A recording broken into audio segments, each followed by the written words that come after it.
Marina Carrère d'Ancos s'est récemment confiée au sujet de la maladie de Charcot dont souffre Antoine, son compagnon. La médecin échographiste, aussi animatrice de télévision et de radio, s'est également exprimée sur la distance qui la sépare de son bien-aimé. Marina Carrère d'Ancos est en couple avec un Antoine Ménonier, un médecin généraliste de profession.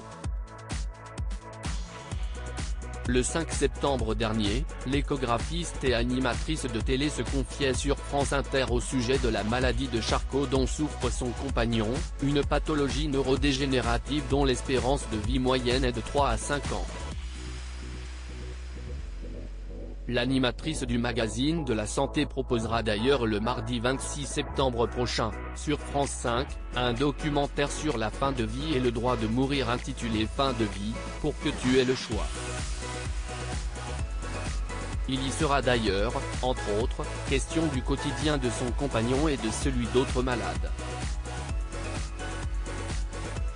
Au micro de Léa Salamé, elle déclarait « La maladie de Charcot n'a pas empêché notre amour, ça le rend encore plus intense, essentiel, parce qu'on n'a pas de temps à perdre. » Mais commencer une histoire en parlant d'idées, de fin de vie, est compliqué. Dans le dernier numéro de télévision grande chaîne, Marina Carrère d'Ancos se livre sur ce combat qu'elle mène pour son compagnon.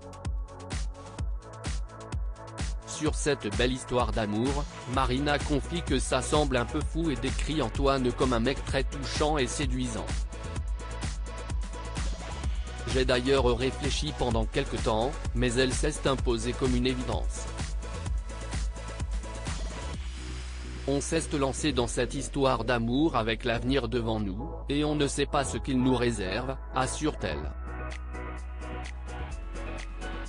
Et de poursuivre sur la distance qui les sépare puisqu'ils ne vivent pas sous le même toit. Nous nous voyons tous les 15 jours. Il vit au Pays Basque, tandis que moi, je travaille à Paris.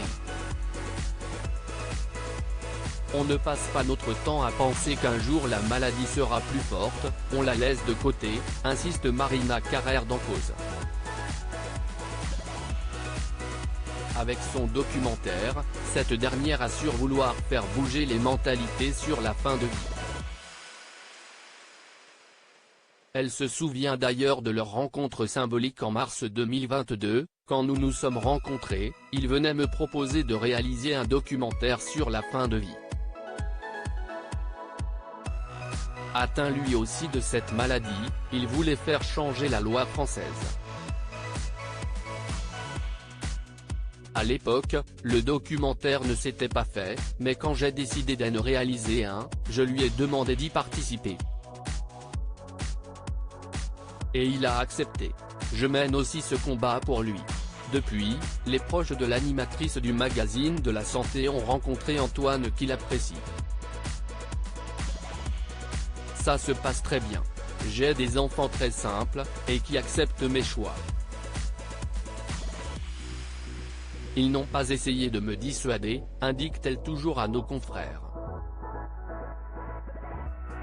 Le quotidien de la chroniqueuse est quelque peu compliqué ces derniers temps, notamment avec le décès, en août dernier de sa mère, l'historienne Hélène Carrère d'Ancos, première femme à la tête de l'Académie française et grande spécialiste de la Russie.